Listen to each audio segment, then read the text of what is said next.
வணக்கம். தமிழ் ஃபுட் கார்னர்ல இன்னைக்கு வேர்க்கடலை தக்காளி சட்னி பண்ண போறோம். சுவையான இந்த சட்னியை ரொம்ப ஈஸியா பண்ணிடலாம்.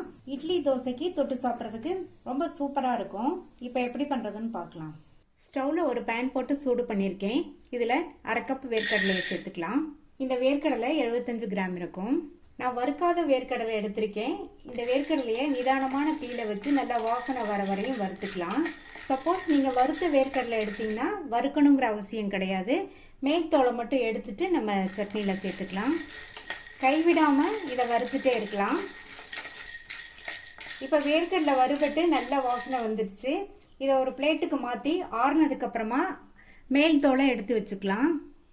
அடுத்து இந்த பேனில் 3 டீஸ்பூன் எண்ணெய் சூடானதும் இதில் 5 காஞ்ச மிளகாவை சேர்த்துட்டு லோ ஃப்ளேம்லேயே வச்சு கருகிராமல் வறுத்துக்கலாம். இந்த காஞ்ச மிளகா கருகக்கூடாது. நான் 5 சேர்த்துருக்கேன். நீங்கள் உங்கள் காரத்துக்கு தகுந்தபடி சேர்த்துக்கங்க. இப்போ மிளகா வறுபட்டுருச்சு. இதை எடுத்து தனியாக வச்சுக்கலாம்.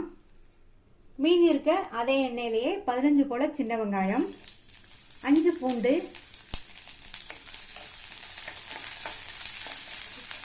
இந்த பூண்டும் வெங்காயமும் ரொம்ப வதங்க வேண்டியதில்லை. ஓரளவு வதங்கினா போதும்.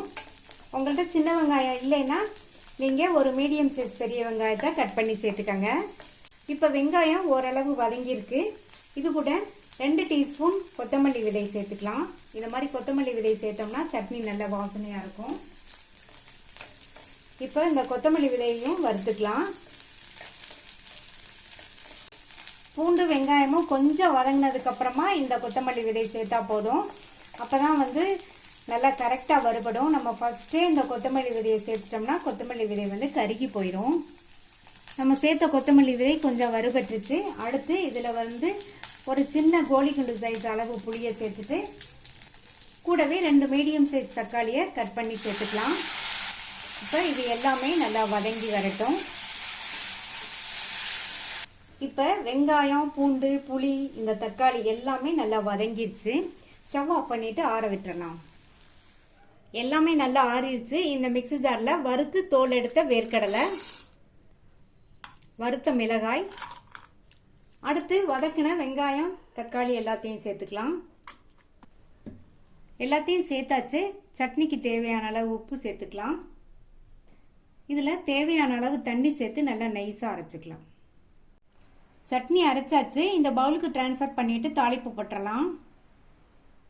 தாளிப்பு போடுறதுக்கு 2 டீஸ்பூன் எண்ணெய் சூடாயிடுச்சு. அதில் 1/2 டீஸ்பூன் கடுகு, 1/2 டீஸ்பூன் உளுந்து.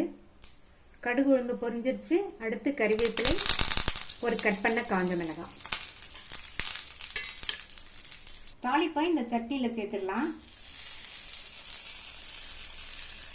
நீங்களும் இதை ட்ரை பண்ணி பார்த்துட்டு உங்கள் கமெண்ட்ஸை சொல்லுங்கள். தேங்க்யூ.